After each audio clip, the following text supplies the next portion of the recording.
ठीक है, तो स्टार्ट करते हैं। पिछली क्लास में हमने दो थ्योरम्स डिस्कस किए थे प्रोबेबिलिटी के। एक था एडिशन थ्योरम, एक था मल्टीप्लिकेशन थ्योरम। कोई बताएगा एडिशन थ्योरम कब लगता था? हाँ जी, कोई बताएगा एडिशन थ्योरम हम कब लगाते थे? जब और आपको गिवन होता था। बिल्कुल ठीक आपने बोला है।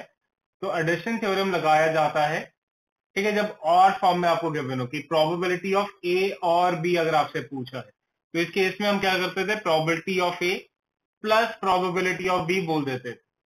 ठीक है, ध्यान रखना है। और के लिए एक जो मैथमेटिकल सिंबल हम यूज करते हैं, probability of A union B आप बोल सकते हैं।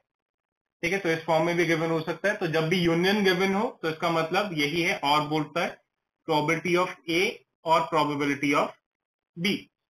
ऐसे हमने मल्टीप्लिकेशन थ्योरम की बात की थी। मल्टीप्लिकेशन थ्योरम कब लगता है?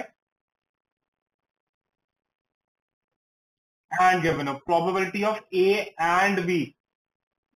तो इसमें हम क्या करते थे, probability of A into probability of B. ठीक है, और एंड के लिए यहां पर जो मैथमेटिकल सिंबल यूज करते हैं, that is intersection, probability of A intersection B. ठीक है, तो एक ही बात है, that is probability of A and probability of B. ठीक है, तो ये चीज हमने लास्ट क्लास में डिस्कस की थी। आज इसके ऊपर कुछ क्वेश्चंस डिस्कस कर लेते हैं। चले, मैं एक क्वेश्चन पढ़ रहा हूं, आप मेरे को फटाफट से आंसर बताएंगे। ठीक है, वो कहता है अ card is drawn from a pack of cards, what is the probability that it is a queen और अ किंग? ठीक है, आपसे बोला गया अ card is drawn from a pack of cards, what is the probability that it is a king और a queen?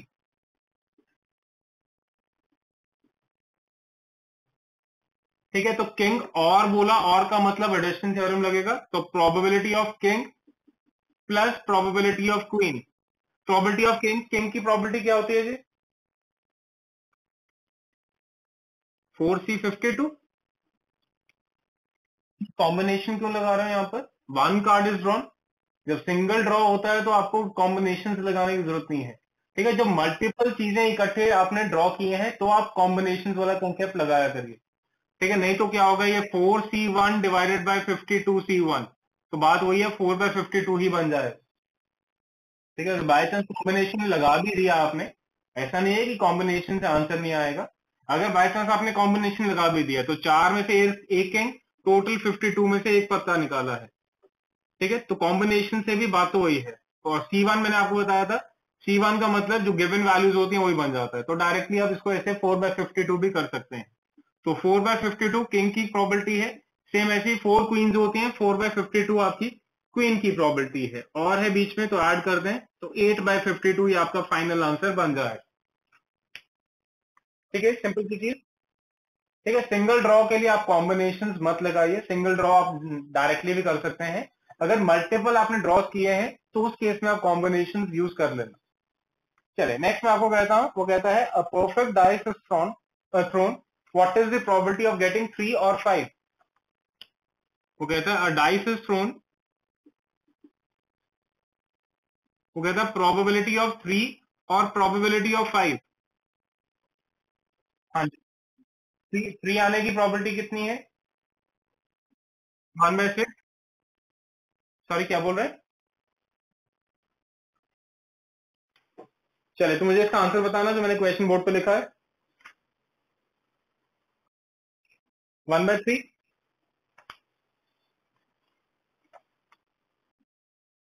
ठीक है, तो हमने क्वेश्चन लिखा है कि आपको odds against the price going up given था, तो मैंने आपको बोला अगेंस्ट गिवन है और प्राइस गोइंग अप बोला है, तो अगेंस्ट का मतलब ये फर्स्ट टर्म है, ये इस चीज को डिनोट करती है, against the price going up.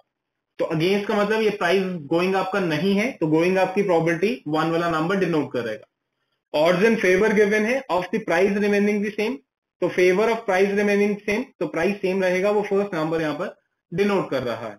आपसे पूछा गया है कि प्रोबेबिलिटी कैलकुलेट करके बता दीजिए कि प्राइस नीचे जाएगा, तो इसका मतलब या तो प्राइस बड़ा होगा या प्राइस सेम रहा होगा। अगर उसको मैं 1 से माइनस कर दूं तो मेरा एक्चुअल फाइनल आंसर बन जाएगा। तो प्राइस ऊपर गया होगा, प्रोबेबिलिटी इज 1/3, प्राइस सेम रहा होगा, उसकी प्रोबेबिलिटी इज 1/4, और है ऐड किया और इसको अल्टीमेटली मैंने 1 से माइनस कर दिया। ठीक है जी, ये चीज। चलिए अगला क्वेश्चन मैं आपको पढ़ रहा हूं, एक बार बताना प्लीज आप सॉल्व करके मुझे। तो कहता है अ card is drawn from a pack of card, find the probability that the card drawn is either a club और अ एस ऑफ डायमंड। ठीक है, आपसे पूछा गया है जो कार्ड उसने ड्रॉ किया है, probability that it is a club और एस ऑफ डायमंड। ठीक है, तो एक पैक ऑफ कार्ड में से वो कहता है सिंगल कार्ड उसने ड्रॉ किया है, तो आपने बताना है what is the probability that it is either a club और अ एस ऑफ डायमंड। ठीक है, और बोला तो इसका मतलब ऐड होने वाली है, तो probability of clubs plus probability of S of diamond. हाँ जी, क्लब। ठीक है, क्लब आने की प्रोबेबिलिटी कितनी है, कितने क्लब्स होते हैं, 13 होते हैं, तो 13 from a total pack of 52 cards. S of diamond कितने हैं, एक ही होता है, डायमंड का एक ही एस होता है, तो +1/52। तो इसका मतलब जो टोटल आपका रिजल्टिंग आंसर है दैट इज 14/1/13 क्यों आएगा, पूरे पैक में से एक कार्ड निकाला है, एस ऑफ डायमंड। अगर पूरे पैक में से आपको एस ऑफ डायमंड चाहिए है तो फेवरेबल आउटकम्स 1 है, टोटल नंबर ऑफ आउटकम्स 52 है, 52 में से कोई भी पत्ता हाथ में आ सकता है ना। ठीक है, उसने एस ऑफ डायमंड बोला है from a pack of card, तो कार्ड्स तो टोटल 52 आउटकम्स है, मुझे एक फेवरेबल आउटकम उसमें से चाहिए। हाँ जी, प्लीज देख के बताइएगा ये चीज समझ आई है सबको, प्लीज रिप्लाई करेंगे तो मुझे लगेगा समझ आ रहा है आप लोगों को, नहीं तो ऐसे लगेगा मैं अकेला ही बोली जा रहा हूँ।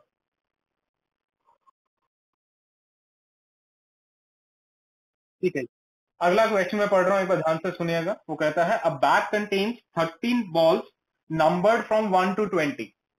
ठीक है, वो कहता है एक बैग में 1 से लेके 30 तक बॉल्स हैं हमारे पास। ठीक है, तो हर बॉल के ऊपर नंबर दिया लिखा गया है 1 से लेके 30 तक। आपसे बताना है, आपको बताना है, वो कहता है 1 ball is drawn at random, find the probability that the number on the ball is the multiple of 5 और 8। ठीक है, वो कहता है इस बैग में से एक बॉल ड्रॉ की गई है, आपने बताना है कि ये जो बॉल ड्रॉ की जाएगी इसके ऊपर जो भी नंबर होगा, probability that the number will be a multiple of 5 और 8। फटाफट से कैलकुलेट करके बताइए आपको क्या लगता है इसका आंसर क्या होगा।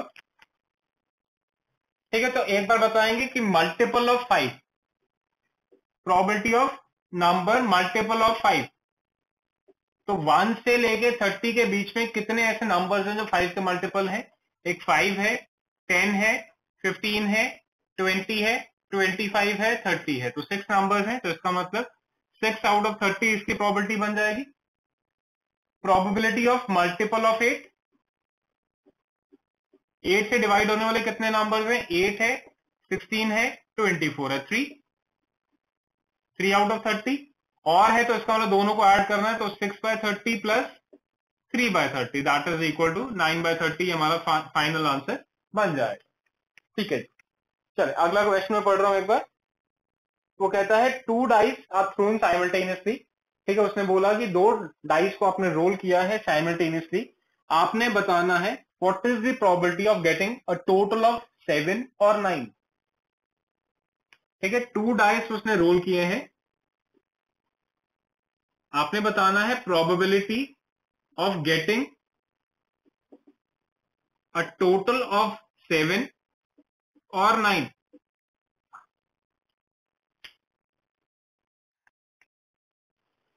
ठीक है, अगर आपको याद हो मैंने आपको बताया था जब भी डबल डाइस का क्वेश्चन आएगा एक टेबल बना लेना। ठीक है, इस तरह से मैंने आपको टेबल बताया था पहले के साथ, 1/3। एक बार चेक कर लेते हैं, द प्रोबेबिलिटी नहीं जी 1/9 बोल रहा है वो, नहीं सॉरी 5/18। चेक करते हैं एक बार, तो मैंने आपको बताया था इस तरह से आपने बनाना है 1 2 3 4 5 6।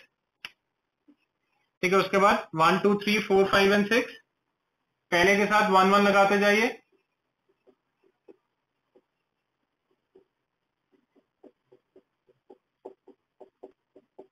दूसरे के साथ, उसके बाद आपने सॉरी मैंने कहीं कुछ गलत लिख दिया लगता है, 1 2 3 4 5 6, ऐसे यहाँ पर भी, एक मिनट जी, इस तरह से 1 2 3 4 5 6, 1 2 3 4 5 एंड 6, 1 2 3 4 5 एंड 6, कितना हो गया 1 2 3 4, 1 2 3 4 5 एंड 6, और लास्ट में एक दोबारा से 1 2 3 4 5 एंड 6।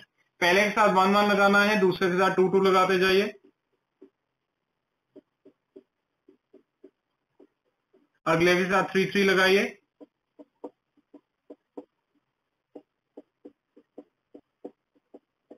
अगले के साथ 4 डालिए, 5/18 दिया है, कुछ ऐसे ही लग रहा, एक बार चेक कर लेते हैं दोबारा से। अगली टर्म्स के आप 5 लगा दीजिएगा,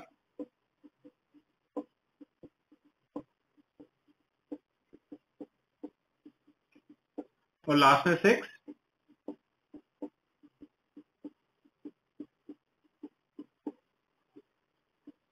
ठीक है। टोटल आउटकम्स ये 36 होते हैं। अगर हम टोटल आउटकम्स की बात करें 2 डाइस में, ये 36 टोटल आउटकम्स हमारे होती हैं। टोटल ऑफ 7 का टोटल कहां कहां बन सकता है, एक बार चेक करके बताइएगा प्लीज। यहां पर बना, यहां पर बना, उसके बाद यहां बना, यहां बना, यहां बना और यहां बना। 7 का टोटल इन सारी जगह पे इन कॉम्बिनेशन पे बन रहा है, तो इसका मतलब 1 2 3 4 5 एंड 6 फेवरेबल आउटकम्स है आउट ऑफ 36, ठीक है। उसके बाद वो कहते हैं टोटल ऑफ 9 का टोटल कहां कहां बनता है, यहां बनता है, यहां बनता है, यहां बनता है और यहां बनता है, 1 2 3 एंड 4, इसका आउटकम है दैट इज 4/36, और है ऐड करना है, तो इसका मतलब 10/36 या 5/18, ये हमारा फाइनल आंसर बन जाएगा, ठीक है। तो जब भी डबल डाइस का क्वेश्चन आए, ये छोटी सी एक टेबल सा बना लेना, कभी भी आप गलती नहीं करेंगे। प्लीज एक बार देख के बताइए, ये चीज समझ आई है अब आपको? तो इसी क्वेश्चन में अगर आपसे सेकंड पार्ट पूछा जाता, find the probability of getting neither a doublet nor a total of 9, probability of neither a doublet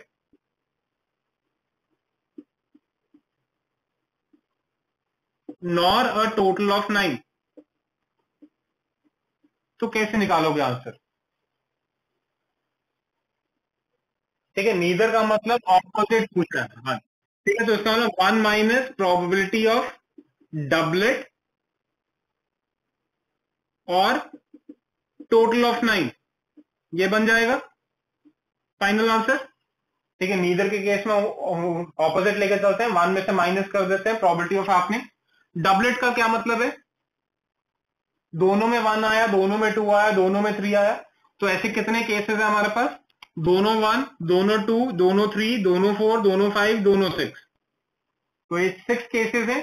तो डबलेट होने की जो प्रोबेबिलिटी है दैट इज 6/36 की है। टोटल ऑफ 9 देखते हैं, 9 का टोटल कहां कहां बनता है, यहां पर बना, यहां बना, यहां बना और यहां बना, तो दैट इज 4/36, और है ऐड किया, इसको 1 से अगर हम माइनस कर देंगे, तो probability of neither a doublet nor a total of 9 का आंसर कैलकुलेट हो जाएगा। देख के बताइएगा प्लीज, ये चीज समझ आती है? जो भी आता है आंसर से, ठीक है। चलिए अगला क्वेश्चन मैं एक बार पढ़ रहा हूं, ध्यान से सुनिएगा। वो कहता है अ बैग कंटेन्स 4 रेड बॉल्स, ठीक है। वो कहता है एक बैग में क्या है, 4 रेड बॉल्स है। उसके बाद आगे आपको दिया गया है दैट इज 5 ब्लैक बॉल्स है और 11 ग्रीन बॉल्स है, ठीक है। आपको बोला गया 4 red 5 black and 3 yellow balls, ठीक है। तो एक बैग में ये सारी बॉल्स हमें दी गई है, इसमें तो कहता है 1 ball is drawn at random, आपने बताना है ईदर अ रेड और ब्लैक और येलो, बताना जिसका आंसर कैलकुलेट करके। वो कहता है एक बैग में 4 red 5 black 11 green and 3 yellow balls आपको दी गई है, उस बैग में से एक बॉल निकाली गई है, तो आपसे पूछा गया find out the probability that is it is either red और ब्लैक और येलो। पहले तो मुझे ये बताइए कॉम्बिनेशन की जरूरत पड़ेगी या नहीं पड़ेगी? सिंगल बॉल ड्रॉन है तो कॉम्बिनेशन की जरूरत नहीं है। हाँ जी, तो इसका मतलब और है सारी बीच में, तो probability of red plus probability of black plus probability of yellow, ये हमारा आंसर होना चाहिए। हाँ जी, 1 माइनस प्रोबेबिलिटी ऑफ ग्रीन। तो वो तो और हमें तो फिर तो कुछ भी हो सकता है, तीनों रेड भी हो सकती हैं, तीनों ब्लैक भी हो सकती हैं, तीनों येलो भी हो सकती हैं, अगर 1 में से माइनस कर दिया। अच्छा, बॉल तो एक ही निकाली आप, ये भी ठीक बोल रहे हैं। चलिए एक बार पहले इसको इस तरह से देखते हैं। तो रेड की प्रोबेबिलिटी कितनी है? टोटल बॉल्स कितनी है? 23 है, टोटल 23 बॉल्स हैं। तो रेड की प्रोबेबिलिटी दैट इज 4/23, ब्लैक की प्रोबेबिलिटी दैट इज 5/23 और येलो की प्रोबेबिलिटी दैट इज 3/23 और है, तो इसका मतलब ऐड करते हैं तो ये आपका आंसर हो जाता है दैट इज 12/23। ठीक है, अब अगर आप कहते हैं हाँ हो जाएगा शायद वैसे भी क्योंकि सिंगल बॉल है, तो आप कहते हैं कि 1 माइनस प्रोबेबिलिटी ऑफ ग्रीन कर दें। तो इसको देखें, 1 माइनस ग्रीन की प्रोबेबिलिटी कितनी है? That is 11/23। ठीक है जी, 12/23 इस तरह से भी निकल जाएगा। ठीक है, सिंगल बॉल ड्रॉन था तो हो जाएगा। ठीक है, अगर एक से ज्यादा बॉल ड्रॉज होती फिर आप ये कंसेप्ट नहीं लगा पाते। ठीक है जी, चलिए अगला क्वेश्चन में पढ़ रहा हूं। नितिका आप कुछ बोल रहे थे बीच में?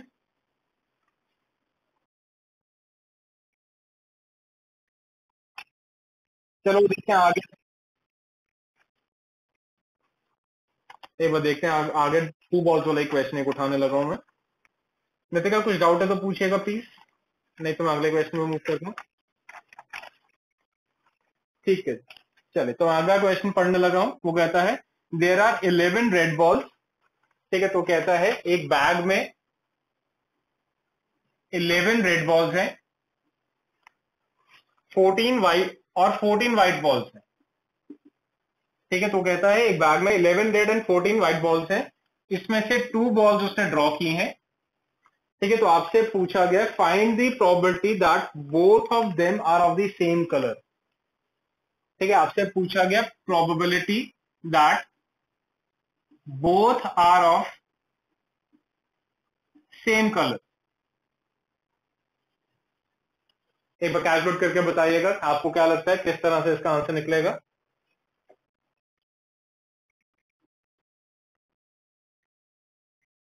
11C2/25C2। पहले तो मुझे ये बताइए, आंसर छोड़ते हैं, probability that both will be of same colour, तो इसका मतलब क्या आंसर लिखूं मैं? Probability that both are red और probability that both are white, इसका ये मतलब हुआ? उसने कलर मेंशन नहीं किया, सेम कलर की बात की है, तो इसका मतलब या तो दोनों रेड हैं या दोनों व्हाइट हैं, यह मतलब हुआ आंसर में जो मुझे चाहिए। एक बार बताएंगे प्लीज, ये चीज समझ आई है? ठीक है, तो या तो कलर मेंशन करता तो उसी को उठाते हैं, पर यहां उसने बोला ऑफ द सेम कलर, तो कलर कोई भी हो सकता है, या तो दोनों रेड हो या दोनों व्हाइट हो। तो रेड होने की प्रोबेबिलिटी क्या है? तो यहां आप 2 बॉल्स ड्रॉ किए तो कॉम्बिनेशन यूज करते हैं, तो 11 में से 2 रेड बॉल्स मुझे चाहिए है। टोटल कितनी है? 25 बॉल्स हैं, तो 25 में से 2 बॉल्स मैंने ड्रॉ की है, फिर रेड की प्रोबेबिलिटी हो गई। व्हाइट की प्रोबेबिलिटी कितनी है? 14 में से मुझे 2 बॉल्स चाहिए और टोटल 25 में से मैंने 2 बॉल्स को ड्रॉ किया है। बीच में और है तो दोनों के बीच में हम प्लस का साइन लगा देते हैं। ठीक है, तो इसको एक्सपैंड करके जो भी आपका फाइनल आंसर आएगा that gives me the final answer. ठीक है जी, ये चीज बताइएगा प्लीज, ये चीज समझ आती है?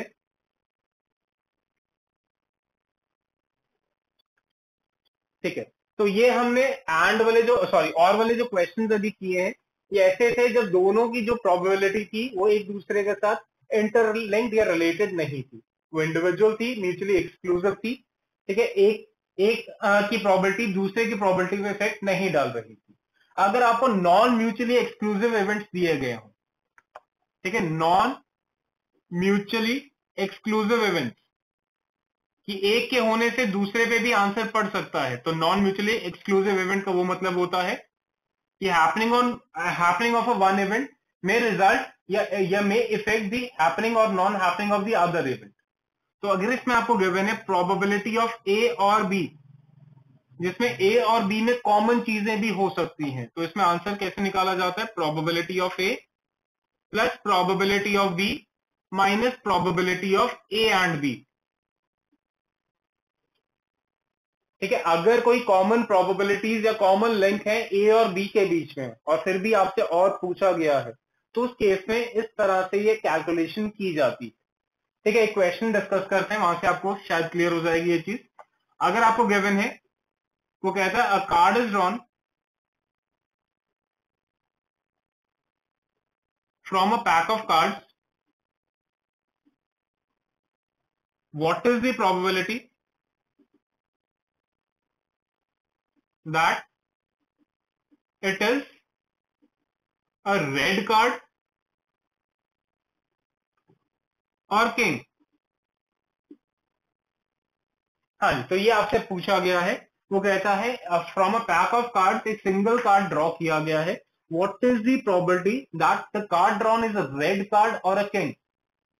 चले, तो उसने प्रोबेबिलिटी ऑफ रेड पूछा है या, ठीक है, पहले तो उसने ये पूछा है प्रोबेबिलिटी ऑफ रेड और अ किंग। रेड की प्रोबेबिलिटी कितनी है? हाँ जी, रेड की प्रोबेबिलिटी कितनी है? 26/52 है। किंग की प्रोबेबिलिटी कितनी है? ठीक है, 1/13, या इसको ऐसे बोल सकते हैं 4/52। 4 किंग होते हैं, ठीक है, टोटल ऑफ 52 और है तो ऐड करेंगे। क्या इन दोनों के बीच में कोई कॉमन लिंक है रेड और किंग के बीच में? दो किंग ऐसे हैं जो रेड भी होते हैं, तो इसका मतलब and probability of red and king वो आपने माइनस करनी है। तो रेड एंड किंग ऐसे कितने कार्ड्स हैं? 2 कार्ड्स हैं, तो वो आपने इसमें से माइनस करके दिखा देना। तो आपका रिजल्टिंग आंसर बन जाएगा 26। क्यों होगा? रेड तो 26 है, पर कार्ड तो हमने टोटल 52 में से ही ड्रॉ किए हैं। ठीक है, कार्ड तो टोटल हमने 52 में से ही ड्रॉ किए हैं। ठीक है जी, ये चीज समझ आती है सबको? चले, तो एक और दोबारा से क्वेश्चन वैसे ही जैसे अभी हमने किया था। एक बैग गिवन है, इसमें बॉल्स हैं नंबर्ड 1 से लेके 30 तक। ठीक है, वो कहता है one ball is drawn, find the probability that the number will be a multiple of 5 और 6। एक बार आंसर कैलकुलेट करके बताइएगा प्लीज, आपको क्या लगता है? मल्टीपल ऑफ 5 और 6। वो कहता है एक बैग है जिसमें 30 बॉल्स हैं नंबर्ड 1 to 30। ठीक है, इनमें से एक बॉल ड्रॉ की है, what is the probability that the number on the ball will be a multiple of 5 और 6। 5 के मल्टीपल्स कितने हैं? हाँ जी, मल्टीपल ऑफ 5 कितने हो जाएंगे? 5, 10, 15, 20, 25 एंड 30। तो 1 2 3 4 5 6। तो इसकी प्रोबेबिलिटी होगी 6/30। देख लेते हैं जी एक बार। 6 के मल्टीपल्स क्या है? 6, 12, 18, 24 एंड 30। तो ये कितने हैं? 1 2 3 4 एंड 5। तो 6 की प्रोबेबिलिटी होगी 5/30। तो 5 एंड और 6 बोला है उसने, तो 6/30 प्लस 5/30। क्या कोई इनमें कॉमन लिंक ऐसा है? हाँ जी, एक 30 ऐसा है जो दोनों में कॉमन है, तो इसका मतलब 1 आउट ऑफ 30 इसमें कॉमन इवेंट है। तो इसका आंसर हो जाएगा आपका दैट इज 10/30 और 1/3। आपने क्या बोला था अब तक? आपने तो कुछ और बोला था अभी। चलिए, मैं एक क्वेश्चन पढ़ रहा हूं, उसको ध्यान से सुनिएगा। वो कहता है one number is drawn from numbers 1 to 150। ठीक है, तो 1 से लेके 150 नंबर्स हैं मेरे पास, उसमें से उसने एक नंबर ड्रॉ किया है। Find the probability that it is either divisible by 3 और 5। ठीक है, क्वेश्चन रिपीट कर रहा हूं, 1 से लेके 150 तक मेरे पास नंबर्स हैं।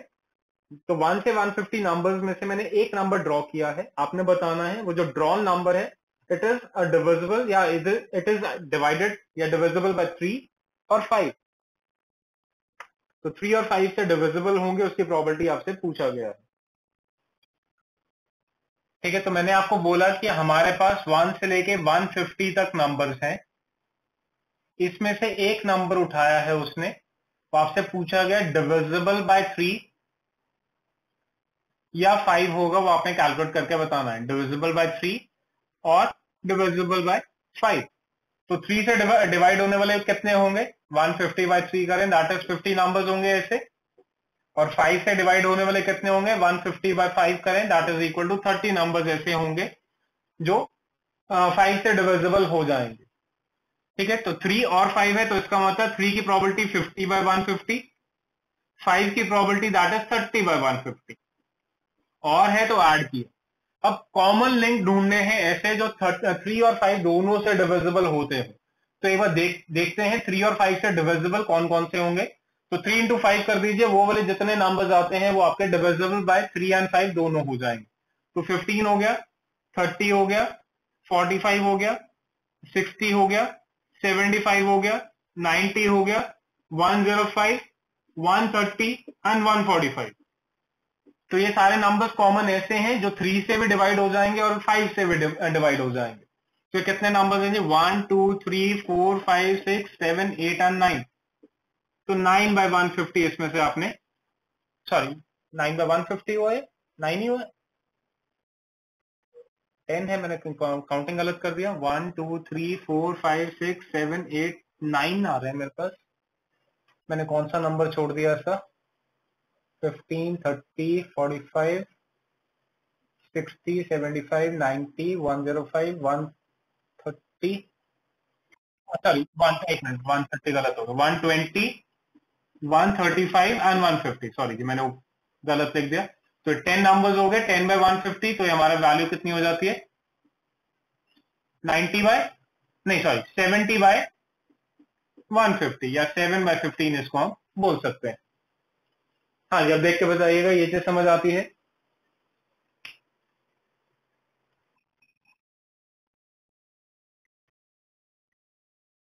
हिट एंड ट्रायल क्यों है, हिट एंड ट्रायल क्यों है, 3 से divisible highest number divided by 3 कर दो, टोटल इसकी वैल्यूज आ जाएंगी।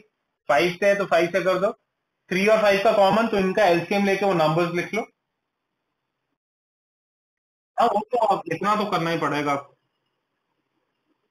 इतनी कैलकुलेशन तो आपको करनी ही पड़ेंगी। ठीक है, तो अभी हमने बात की थी कॉमन इवेंट्स अगर दो के बीच में है, प्रोबेबिलिटी ऑफ ए और बी जिसमें कॉमन इवेंट्स भी है, तो हमने बोला probability of A plus probability of B minus probability of A and B हमने बोला। अगर एक से ज्यादा हो, for example probability of A और बी और सी अगर आपसे पूछा है और उसमें भी कॉमन लिंक्स बन जाते हैं, ए में ए और बी में, बी और सी में, और ए और सी में, तो इसका आंसर आपने कैसे लिखना होता है, that is probability of A plus probability of B plus probability of C, और है तो इसका मतलब ऐड होंगे, minus probability of A and B minus probability of B and C minus probability of A and C plus probability of A and B and C. ठीक है, ध्यान रखना ये छोटा सा फॉर्मूला। अगर आपको 3 इवेंट्स ऐसे पूछे गए हैं जो कि नॉन म्यूचुअली एक्सक्लूसिव हैं और के फॉर्म में आपसे प्रोबेबिलिटी पूछी गई है, तो प्रोबेबिलिटी ऑफ ए और बी और सी का फॉर्मूला बन जाता है probability of A plus probability of B plus probability of C minus probability of common A and B minus probability of common A and C minus probability of common B and C plus probability of common of A B and C. ठीक है जी, ये चीज last वाली property add क्यों की है, वो common link सबके बीच में है, माइनस करते करते अगर आप ध्यान से देखें वो एक्स्ट्रा माइनस हो गया, A and B and C, A and C, तो 2 बार ए 2 बार बी 2 बार सी माइनस हो गया है, तो एक कॉमन लिंक ऐसा है सबके बीच में जो एक्स्ट्रा माइनस हो चुका है, इसलिए वापस से सबका जो एक कॉमन बनता था वो वापस से ऐड कर दिया गया है। ठीक है, जिसको वेन डायग्राम की बात कर रहे हैं, ये आपकी वेन डायग्राम हो जाती है। ठीक है, तो इसमें ये वाला हिस्सा ऐसा है जो सब में एक्स्ट्रा माइनस हो गया, इसलिए लास्ट में इसको वापस से ऐड बैक किया गया है। ठीक है, चले तो ऐसा एक क्वेश्चन मैं उठा लेता हूं। आपको गिवन है a number was drawn from a random numbers from 1 to 50। ठीक है, 1 से 50 तक मेरे पास नंबर्स हैं जिसमें से मैं एक रैंडम ड्रॉ कर रहा हूं। आपसे पूछा गया है what is the probability that it is a multiple of 2 और 3 और 10? इसका आंसर एक बार ट्राई करके देखना जी। 1 से लेके 50 तक मेरे पास नंबर्स हैं। आपसे पूछा गया है इन 1 से 50 में से जो नंबर्स ड्रॉ किए हैं या तो डिविजिबल बाय 2 होगा, या 3 होगा, या 10 होगा। उसका आंसर मुझे कैलकुलेट करके बता दीजिए। ठीक है, एक बार प्लीज इसको देख लीजिएगा। अब यहाँ तो चलो 1 से 50 छोटा, ये 50 छोटे नंबर हैं, तो आप 50 नंबर लिख भी लेंगे तो फिर भी कंपैरेटिवली जल्दी कर पाएंगे। अब जैसे 150 था, या 50 की जगह 500 हो या 5000 हो, तो कैसे करेंगे? ठीक है, तो उसने 2 से डिविजिबल बोला, तो मैंने आपको बताया था हायर लिमिट को 2 से डिवाइड करिए, तो 2 से डिवाइड होने वाले 25 नंबर कैलकुलेट हो जाएंगे। 3 से किया, 3 को इससे डिवाइड करिए, 16 पॉइंट समथिंग आता है, तो इसका ना एग्जैक्टली 16 नंबर ऐसे हैं जो इससे डिवाइड हो जाएंगे। 10 से करिए इसको, तो एग्जैक्टली 5 नंबर्स ऐसे हैं जो इससे डिवाइड हो जाएंगे। तो 2 की प्रोबेबिलिटी 25/50, 3 की प्रोबेबिलिटी 16/50, 10 की प्रोबेबिलिटी 5/50 हो जाएगी। और है तो इसका मतलब सबको आपने ऐड करना है। अब कोई नंबर ऐसे हैं जो 2 और 3 के कॉमन होंगे, कोई ऐसे हैं जो 3 और 10 के कॉमन होंगे, और कोई ऐसे हैं जो 2 और 10 के कॉमन होंगे, और कुछ ऐसे भी हैं जो 2, 3 और 10 सबके कॉमन होंगे। तो आपने क्या करना है, probability of A and B minus करना है, बी एंड सी माइनस करना है, ए एंड सी माइनस करना है, और सबका कॉमन आपने ऐड करना है। तो पहले हम 2 एंड 3 की बात करते हैं, जो 2 और 3 दोनों से डिवाइड करें। तो 2 और 3 का एलसीएम कितना आता है? 6 आ जाता है। ठीक है, 2 और 3 का एलसीएम 6 होता है। तो 6 को इससे डिवाइड करो तो 8 पॉइंट समथिंग, इसका मतलब इसके एग्जैक्टली 8 नंबर्स ऐसे होंगे जो इस कैटेगरी में फॉल करेंगे। तो इसकी प्रोबेबिलिटी 8/50, यहां से माइनस कर देते हैं। ठीक है, उसके बाद आपको 3 एंड 10 बोला, मतलब 3 एंड 10 का कॉमन उठा रहे हैं, तो इसका एलसीएम कितना हुआ? 30 हो गया। 50 को 30 से डिवाइड करिए, कितने टर्म्स हुई? एक ही हुई, 1 पॉइंट समथिंग आएगा, तो इसका मतलब इसकी प्रोबेबिलिटी 1/50 हो गई, तो वो भी माइनस कर देते हैं। ठीक है, 2 एंड 10, तो 2 एंड 10 का एलसीएम कितना है? दैट इज इक्वल टू 10 है। तो इसको 50 को 10 से डिवाइड किया, तो इसका मतलब 5 टर्म्स आ गई, तो इसकी प्रोबेबिलिटी 5/50 आ जाएगी। तो ये भी आपने माइनस कर दी है। अब 2, 3 एंड 10 की बात कर रहे हैं, इन सबका एलसीएम कितना हो गया? 30 हो गया। 30 को 50 एंड डिवाइडेड बाय 30 किया, 1 पॉइंट समथिंग, तो एक वैल्यू, तो 1/50 यहां से हम माइनस कर देंगे। तो ये माइनस करके जो आपका आंसर आएगा, that will be the resulting final answer. Please एक बार देख के बताइए ये चीज समझ आती है? ठीक है, तो लास्ट वाली जो कॉमन तीनों की प्रोबेबिलिटी है वो आपने इसमें ऐड कर देनी है। देखो इसके बाद क्या आंसर आ जाता है? 33/50, 25 + 16 41 + 5 46 माइनस 13। हाँ जी, 33/50 हमारा फाइनल रिजल्टिंग आंसर बन जाएगा। चलिए मैं एक अगला क्वेश्चन पढ़ने लगा हूं, ध्यान से सुनिएगा। वो कहता है a chartered accountant applied for a job in 2 firms X and Y. He estimated that the probability of being selected in firm X is 7/10. ठीक है, वो कहता है एक सीए है, इसने 2 फर्म्स में अप्लाई किया, फर्म एक्स में और फर्म वाई में। एक्स में सिलेक्ट होने की प्रोबेबिलिटी आपको दी गई है, दैट इज इक्वल टू 7/10। ठीक है, और आगे आपको बोला गया है and being rejected in Y, और वाई में रिजेक्ट होने की आपको प्रोबेबिलिटी दी गई है, that is equal to this probability is 5/10।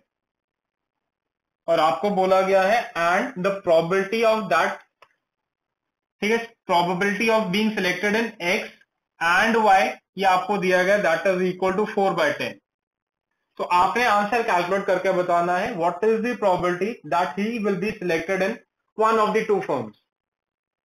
Please एक बार इसको सॉल्व करके बताइएगा। ठीक है, मैं क्वेश्चन रिपीट कर देता हूं। वो कहता है एक चार्टर्ड अकाउंटेंट है जिसने 2 फर्म्स में जॉब के लिए अप्लाई किया है, फर्म एक्स में और फर्म वाई में। एक्स में सिलेक्ट होने की प्रोबेबिलिटी आपको दी गई है, दैट इज 7/10। वाई में रिजेक्ट होने की प्रोबेबिलिटी आपको दी गई है, दैट इज 5/10। और दोनों में सिलेक्ट होने की प्रोबेबिलिटी आपको दी गई है, दैट इज इक्वल टू 4/10। तो आपसे पूछा गया है he will be selected in one of the 2 firms, उसका आंसर आपने कैलकुलेट करके बताना है। तो कोई मुझे पहले इसको फॉर्मूला में बताएगा, इसमें पूछना क्या चाहता है वो?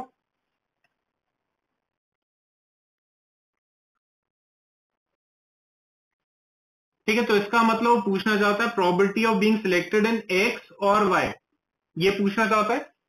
या तो एक्स में सिलेक्ट होगा या Y, one of the 2 firms उसने बोला। तो इसका मतलब probability of X plus probability of y। अगर दोनों में कोई कॉमन लिंक नहीं है तो यही आंसर हो जाएगा, पर अगर कॉमन लिंक है तो probability of x and y आपने इसमें माइनस करना है। तो x में सिलेक्ट होने की प्रोबेबिलिटी कितनी है, दैट इज इक्वल टू 7/10। हाँ जी, y में सिलेक्ट होने की प्रोबेबिलिटी कितनी है, ठीक है, वो बाय चांस 5/10 आ जाएगी, पर ये रिजेक्ट होने के लिए है, तो इसमें सिलेक्ट होने की प्रोबेबिलिटी कितनी हो जाएगी, that is 1 minus 5/10, that is again 5/10। और कॉमन कितना लिंक आपको बोला है, दैट इज इक्वल टू 4/10। तो इसका मतलब यह कितना आ जाता है जी, 8/10। ये हमारा फाइनल आंसर कैलकुलेट हो जाएगा। ठीक है जी, ये चीज। चलिए मैं एक अगला क्वेश्चन पढ़ रहा हूं, ध्यान से इसको भी सुनिएगा। वो कहता है अ card is drawn out of a pack of cards, find the probability that the card is an S और अ किंग और अ किंग और अ कार्ड ऑफ क्लब्स। ठीक है, आपको क्वेश्चन बोला गया है, वो कहता है one card is drawn from a pack of cards. आपसे पूछा गया find out the probability that, वो कहता है the card is S, king, queen और अ कार्ड ऑफ क्लब्स। ठीक है, तो ये चीज आपसे पूछी गई है कि कार्ड ड्रॉ किया गया है from a pack of cards, तो आपने बताना है कि probability that the card is S, king, queen और अ कार्ड ऑफ क्लब्स। तो एस, किंग और क्वीन वो एक सिंगल इवेंट लेकर चलेगा। ठीक है, तो मैं आपको बता रहा हूं, उसने एस, किंग एंड क्वीन इकट्ठे रखे हैं एक साइड पे और कार्ड ऑफ क्लब्स बोला है, तो इसको एक सिंगल इवेंट बना देते हैं और इसको दूसरा इवेंट बना देते हैं। तो एस, किंग एंड क्वीन, तो एस कितने होते हैं जी, 4 एस हैं, 4 किंग्स हैं, 4 आपकी क्वींस हैं, तो टोटल कितना होगा इसकी प्रोबेबिलिटी, 12/52। हाँ जी, ये चीज समझ आती है। इस सबको एक सिंगल इवेंट बना देते हैं, एस, किंग एंड क्वीन, तो इसको सिंगल साइड पर ले लेते हैं, और से पहले ये गिवन है, तो 4 एस, 4 किंग, 4 क्वीन, तो इसका मतलब टोटल 12 कार्ड आउट ऑफ 52, ये हमारे प्रोबेबिलिटी बन जाती है, favourable outcomes upon total outcomes. Clubs की कितनी प्रोबेबिलिटी होती है, हाँ जी, क्लब्स की कितनी प्रोबेबिलिटी होती है, 13/52, और है तो इसका मतलब ऐड करना है। क्या इन सब में और इसमें कुछ कॉमन है, एक एस, एक किंग और एक क्वीन तीनों क्लब्स में भी इंक्लूडेड होंगे, तो इसका मतलब 3 इवेंट्स कॉमन हो गए इन सब में। हाँ जी, प्लीज एक बार देख के बताइए। 4 एस है, 4 किंग है, 4 क्वीन है, 13 आपने बोला क्लब्स हैं, पर हमें एक चीज पता है, क्लब्स में भी एक एस, एक किंग और एक क्वीन रहा होगा, तो इसका मतलब 3 कार्ड ऐसे हैं जो सब में कॉमन है, तो ये आपका रिजल्टिंग फाइनल आंसर बन जाएगा। ठीक है जी, ये चीज। चले तो एक लास्ट क्वेश्चन आज डिस्कस करते हैं। ठीक है, आपको बोला गया in a result of an examination given to students on 3 papers A, B and C. ठीक है, 3 पेपर्स वो कहता है स्टूडेंट से करवाए गए हैं, A, B and C. It is estimated that 40% failed, 40% fail हुए हैं ए में, उसके बाद वो कहता है 30% फेल हुए हैं बी में, और उसके बाद वो कहता है 15% फेल हुए हैं सी में। आगे बोला गया है, एक मिनट मैंने कुछ गलत लिख दिया, 40, 30, सॉरी दिस इज 25। वो कहता है 15% failed in A and B, आगे वो कहता है 12% failed in B and C, और वो लास्ट में कहता है 10% failed in A and C, और वो कहता है लास्ट में वो कहता है 3% failed in A, B and C. अब कैलकुलेट करके बताना, आपने प्रोबेबिलिटी कैलकुलेट करके बतानी है, what is the probability of a randomly selected student passing in at least one of the exams. ठीक है, probability that a student selected will pass in at least one of the exams।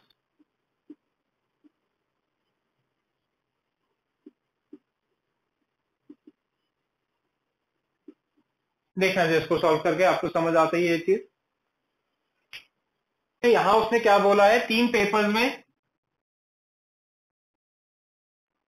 0.39,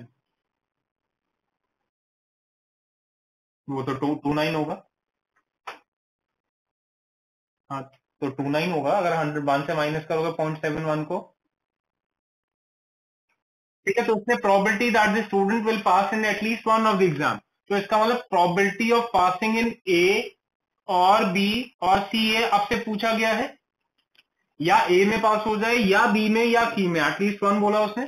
तो इसका मतलब formula probability of A plus probability of B plus probability of C minus probability of A and B minus probability of B and C minus probability of A and C plus probability of A B and C हो जाएगा।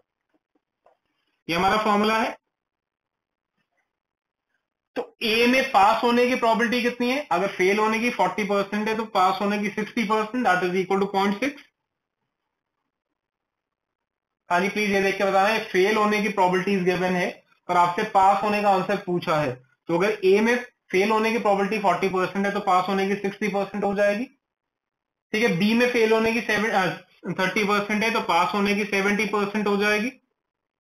सी में fail होने की 25% है तो पास होने की 75% हो जाएगी। ए एंड बी में फेल होने की 15% है तो ए एंड बी में पास होने की 85% हो जाएगी।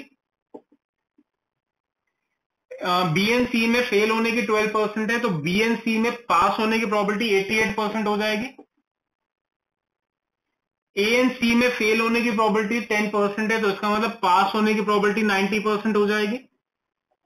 ए बी एंड सी में फेल होने की प्रोबेबिलिटी 3% है तो पास होने की प्रोबेबिलिटी कितनी हो जाएगी, 97% हो जाएगी। तो ये आपका रिजल्टिंग फाइनल आंसर बन जाएगा।